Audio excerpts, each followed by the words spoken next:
business English grammar ဖြစ်တယ်ပေါ့နော် be verb အကြောင်းလေးကိုရှင်းပြပါမယ် be verb ဆိုတာပါလေအမိစာကိုပြောခြင်းဖြစ်တယ်ပေါ့နော်ဒါလေးကိုကသိထားရမယ်ပေါ့နော် I ရဲ့အနောက်မှာ am လိုက်တယ် he she it ရဲ့နောက်မှာ is လိုက်တယ် you we they ရဲ့အနောက်မှာ are လိုက်တယ်ဒါလေးကိုကသိထားရပါမယ် okay သူရဲ့စာကြောင်းက3မျိုး3စာရှိတယ်ပေါ့နော် affirmative sentence positive sentence လို့လည်းခေါ်တယ်အပြုသဘောဝါကြတွေ negative sentence အငြင်းဝါကြ not ပါတဲ့စာကြောင်းတွေ question sentence မေးခွန်းဝါကြ question ပါတဲ့စာကြောင်းတွေပေါ့နော်3မျိုး3စာရှိပါတယ်ဒီမှာ you တခုပြောချင်တာက I he she it you we they ဒါတွေကပါလိလဲဆိုတော့ subject ဖြစ်ပါတယ်အမိစာက verb ဖြစ်ပါတယ်ဒီဟာလေးကိုကသိထားရမယ်ပေါ့နော်ဒါလေးဒီမှာဖြေနိုင်မှာပါOkay ဒါလေးကိုမှတ်ထားမယ်နော်မှတ်ထားပြီးရင် you အခုပထမဦးဆုံးရှင်းပြချင်တာက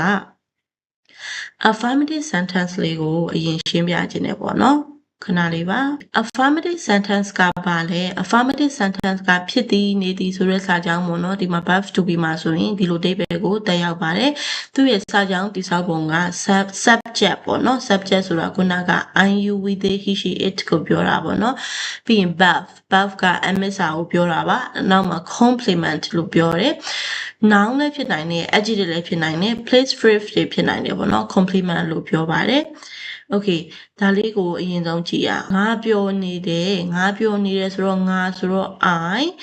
Okay ပြောနေတဲ့ I ရဲ့အနောက်မှာ verb က am လိုက်မယ် I am happy ငါပြောနေတယ် happy ကပါလဲဆိုတော့ adjective ဖြစ်ပါတယ် I am happy ငါပြောနေတယ်ဘာလို့ adjective ကို complement ဖြစ်သတ်မှတ်လိုက်တယ်ဆိုတော့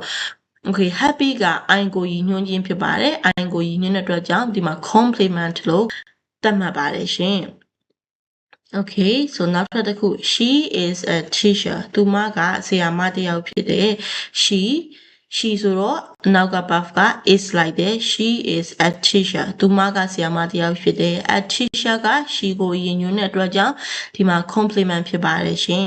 Okay affirmative လေးပြီးတော့ negative sentence လေးကိုလိုက်ကြည့်အောင် negative sentence ကမဖြစ်ဘူးမနေဘူးဆိုတဲ့အဓိပ္ပာယ်ပေါ့နော်ခုနက affirmative နဲ့ဘာမှမကွာဘူး not ပါတာပဲကွာသွားမှာပေါ့နော် not ပဲပါလာမယ် subject အမိစာရဲ့နောက်မှာ not လိုက်တယ် complement ကခုနကယူရပြောတဲ့အတောင်ပဲ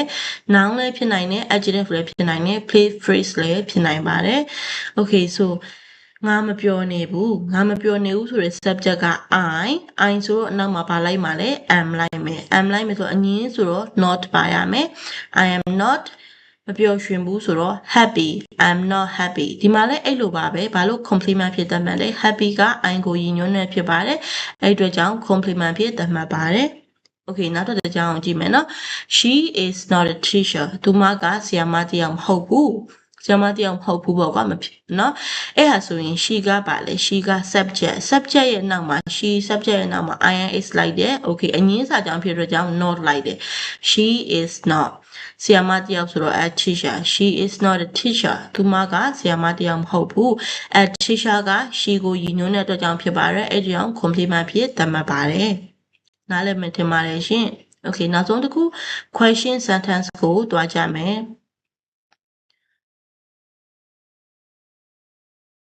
ဒီ question sentence မှာဆိုလို့ရှိရင်ခုနကနှစ်ခုနဲ့မတူတာပေါ့နော်ဖြစ်လားနေလားဆိုတဲ့အဓိပ္ပာယ်ကိုတက်ရောက်တယ်ဒါပေမဲ့ verb ကအရှိကိုရောက်သွားတယ်ဒီမှာ structure ကပေါ့နော် amisa ကအရှိကိုရောက်သွားတယ် subject ကအနောက်ကိုရောက်သွားတယ်နောက်မှာတော့ complement ကတော့သူ့နေရာအတိုင်းပဲပေါ့နော်မေးခွန်းဆိုရင် verb တွေကိုအရှိတင်ရတယ်အဲ့မှာဆိုရင် are you happy နင်ပျော်နေလားဆိုတဲ့အဓိပ္ပာယ်ကိုတက်ရောက်တယ် you ဆိုတော့နင်ဆိုတော့အရှိက verb က are ကိုသုံးမယ် are you နင်ပျော်နေလား happy are you happy နင်ပျော်နေလားဆိုတဲ့အဓိပ္ပာယ်ကိုတက်ရောက်တယ်နင်သူမကဆရာမတစ်ယောက်လားဆိုတော့ she okay she ဆိုတော့အနောက်က verb က is လိုက်တယ် is she a teacher သူမကဆရာမတစ်ယောက်လားဆိုတဲ့အဓိပ္ပာယ်ကိုတက်ရောက်တယ်ဒီမှာဆိုရင်လည်း a teacher က is ကိုရည်ညွှန်းတဲ့အတွက် sorry ဒီမှာဆိုရင်လည်း a teacher က she ကိုရည်ညွှန်းတဲ့အတွက်ကြောင့်ဖြစ်ပါတယ်အဲ့အတွက်ကြောင့်မလို့ complement ဖြစ်သတ်မှတ်ပါတယ် okay ဒီအပေါ်ကြောင်းမှာဆိုရင်လည်း happy က you ကိုရည်ညွှန်းတယ်အဲ့အတွက်ကြောင့်complement ဖြစ်သတ်မှတ်ပါတယ်ရှင် okay အားလုံးပဲနားလည်မယ်ရှင်ပါတယ်ရှင် affirmative sentence ရဲ့ negative sentence ရဲ့ question sentence ရဲ့ဒီ verb to be ရဲ့ sentence sentence လေးတွေကအရင်လွယ်ပါတယ်ဒါက basic grammar လေးတွေပါ Yuri channel ကနေအခု basic grammar လေးတွေအားရင်အားလို့သင်ကြားပေးမှာဖြစ်တဲ့ကြောင့် follow မလုပ်ထားရင်လည်း follow လုပ်ထားဖို့အကြံပြုပါတယ်ရှင် bye bye thank you for watching